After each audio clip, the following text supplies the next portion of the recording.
Assalamualaikum warahmatullahi wabarakatuh. Eh, kami Waalaikumsalam dari warahmatullahi kami dari kelompok 10 akan mempresentasikan perkembangan emosi dan sosial remaja. Yang beranggotakan saya sendiri Putri Nadia Fairuz Zahrani, ada Indi Kristanti dan juga Hafia Farda Aini. Next. Untuk selanjutnya, materi yang pertama akan dipaparkan oleh Indi. Baik, terima kasih atas kesempatannya, Putri. Di sini untuk pembahasan yang pertama yaitu ada pengertian remaja. Kata remaja ini berasal dari bahasa Latin yaitu adolescer yang berarti to grow atau to grow maturity yang artinya tumbuh atau tumbuh menjadi dewasa. Nah, istilah ini yang dipergunakan saat ini mempunyai arti juga yang lebih luas lagi, yaitu mencakup kematangan mental, emosional, sosial, dan fisik. Kemudian terdapat 4 periode masa remaja. Yang pertama itu periode masa puber pada usia 12 sampai 14 tahun.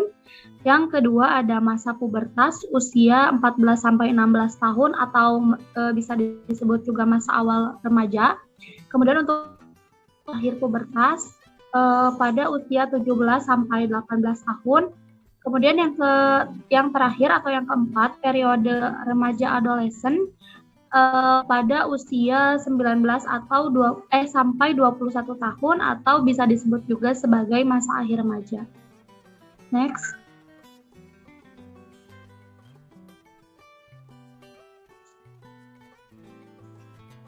Nah, kemudian selanjutnya ada definisi perkembangan emosi dan sosial. Di sini ada menurut Chaplin dan menurut Apandi, beliau mencetuskan bahwa perkembangan emosi dan sosial itu merupakan suatu proses tumbuh seseorang untuk mencapai kematangan dengan merujuk pada suatu perasaan, pikiran tertentu. Nah, hal tersebut terjadi karena adanya dorongan ingin tahu terhadap sekitarnya terkait dalam konteks sosial, dalam mengontrol dan mengekspresikan emosi. Nah, untuk selanjutnya akan dijelaskan oleh rekan saya yaitu Tia. Silakan Tia. Baik, terima kasih. Selanjutnya ada aspek perkembangan emosi dan sosial remaja. Nah, yang pertama dibahas yaitu aspek perkembangan emosi. Ahli psikologi memandang manusia sebagai makhluk yang secara alami memiliki emosi. Emosi yaitu keadaan jiwa yang menanamkan diri dengan sesuatu perubahan yang jelas pada tubuh. Emosi setiap orang adalah mencerminkan keadaan jiwanya yang akan tampak secara nyata pada perubahan jasmaninya. Menurut James, emosi merupakan akibat atau hasil persepsi dari keadaan jasmani. Selanjutnya dikemukakan oleh Kenan Bard. Teori ini berpendapat bahwa emosi itu bergantung pada aktivitas dari otak bagian bawah. Emosi tidak bergantung pada gejala kejasmanian atau reaksi jasmani, bukan merupakan dasar emosi, tetapi emosi justru bergantung pada aktivitas otak atau aktivitas sentral. Karena itu teori ini juga sering disebut dengan teori sentral dalam emosi. Selanjutnya menurut Scudder Singer berpendapat bahwa emosi yang dialami seseorang merupakan hasil interpretasi dari keadaan jasmani. Selanjutnya dikemukakan juga oleh Ekman dan Friesen berpendapat bahwa terdapat 3 macam emosi yang dikenal dengan display rules, yaitu adanya 3 macam aturan penggambaran emosi, yaitu making atau menutupi, modulation atau modulasi, dan simulation atau simulasi.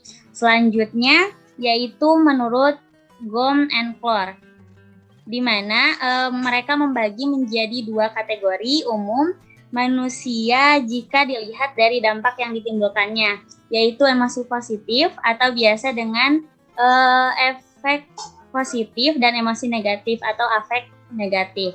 Selanjutnya penelitian Gom dan Clore menjabarkan 4 sifat laten emosional. ketika kita sedang berada dalam sebuah suasana emosi tertentu, keempat sifat tersebut menurut penelitian mereka sangat berpengaruh pada kebahagiaan seseorang. Nah, selanjutnya dibahas mengenai perkembangan emosi pada remaja. Sikap, perasaan atau emosi seseorang telah ada dan berkembang semenjak ia bergaul dengan lingkungannya. Timbulnya sikap, perasaan atau emosi itu atau positif atau negatif merupakan produk pengamatan dari pengalaman individu secara unik dengan benda-benda fisik lingkungannya, dengan orang tua dan saudara-saudara. Bentuk-bentuk emosi sering nampak dalam masa remaja awal, antara lain adalah marah, malu, takut, cemas, cemburu, iri hati, sedih, gembira, kasih sayang, dan ingin tahu. Selanjutnya akan dijelaskan oleh Putri.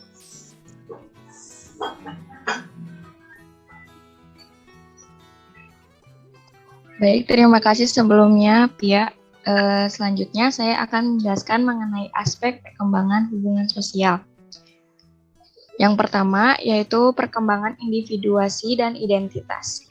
Perkembangan selama masa remaja adalah menyelesaikan krisis identitas sehingga diharapkan terbentuk suatu identitas diri yang stabil pada akhir masa remaja. Aspek yang membahas tentang perkembangan sosial yang penting selama masa remaja adalah yang pertama, perkembangan individuasi dan identitas.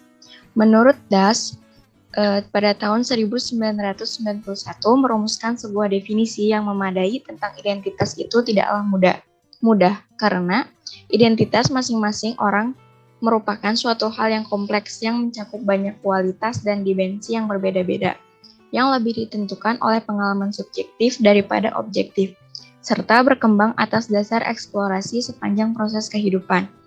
Dalam psikologi, konsep identitas pada umumnya merujuk kepada suatu kesadaran akan kesatuan dan kesinambungan pribadi, serta keyakinan yang relatif stabil sepanjang rentang kehidupan sekalipun terjadi berbagai perubahan. Menurut Jones dan Hartman, pada tahun 1998, dijelaskan bahwa dalam konteks psikologi perkembangan, pembentukan identitas merupakan tugas utama dalam perkembangan kepribadian yang diharapkan tercapai pada masa akhir remaja.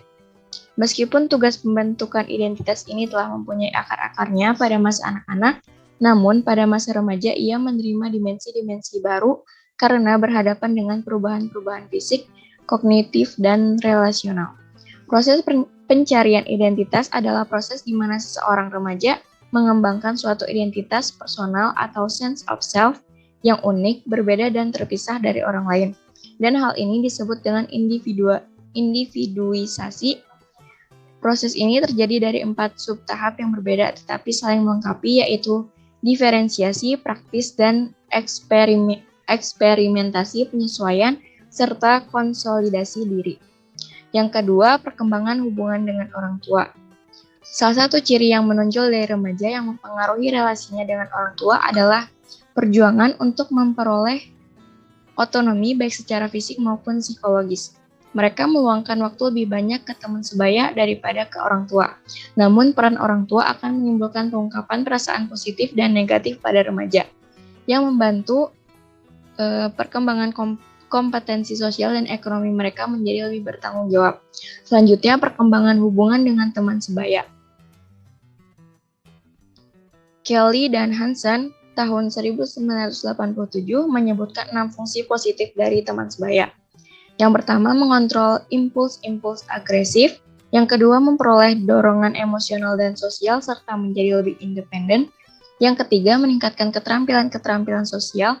Yang keempat, mengembangkan sikap terhadap seksualitas dan tingkah laku peran jenis kelamin. Yang kelima, memperkuat penyesuaian moral dan nilai-nilai. Yang keenam, meningkatkan dengan guru menempati tempat yang istimewa bagi sebagian besar remaja. Guru adalah orang dewasa yang berhubungan erat dengannya. Remaja percaya bahwa guru merupakan gambaran sosial yang diharapkan akan sampai kepadanya, dan mereka menjadikan guru sebagai contoh dari masyarakat secara keseluruhan. Yang kelima adalah sikap remaja terhadap orang dewasa. Remaja pada umumnya suka kepada orang terpandang, pemimpin masyarakat, pejabat pemerintah, dan pemuka agama yang mau memahami kebutuhan dan keadaan mereka yang sedang mencari identitas diri dan berusaha mendapatkan perhatian dan penerimaan orang-orang tersebut. Bisa jadi mereka menjadikan suri tauladan atau idola dalam hidupnya. Namun remaja akan menjadi kecewa jika orang yang telah mereka jadikan teladan mempunyai kekurangan, bahkan menjadi gunjingan banyak orang. Mereka juga akan menunjukkan sifat negatif. Berawal dari hal tersebut muncul kegoncangan emosi, bahkan menjadi goncangan jiwa, patah hati, dan sebagainya dengan melakukan hal-hal yang kurang layak seperti tawuran, mengganggu di jalanan, dan lain-lain. Next.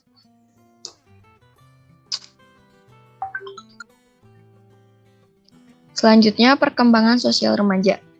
Sebelum masa remaja sudah ada hubungan yang lebih erat antara anak-anak di sebaya. Seiring juga timbul kelompok-kelompok anak, perkumpulan-perkumpulan untuk bermain bersama atau membuat rencana bersama, misalnya untuk kemah atau saling tukar pengalaman, merencanakan aktivitas bersama, misalnya aktivitas terhadap suatu kelompok lain. Aktivitas tersebut juga dapat bersifat agresif, kadang-kadang kriminal seperti mencuri, penganiayaan, dan lain-lain. Dalam hal ini dapat dilakukan kelompok anak nakal. Oleh karena itu, timbul masalah-masalah seperti dorongan untuk dapat berdiri sendiri dan krisis originalitas, konformitas kelompok remaja, hubungan dengan orang tua, remaja dalam waktu luang, seksualitas, perkembangan proaktivitas.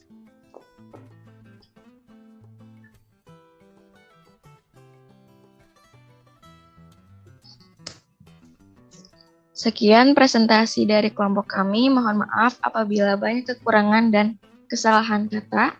Wassalamualaikum warahmatullahi wabarakatuh. Waalaikumsalam warahmatullahi wabarakatuh.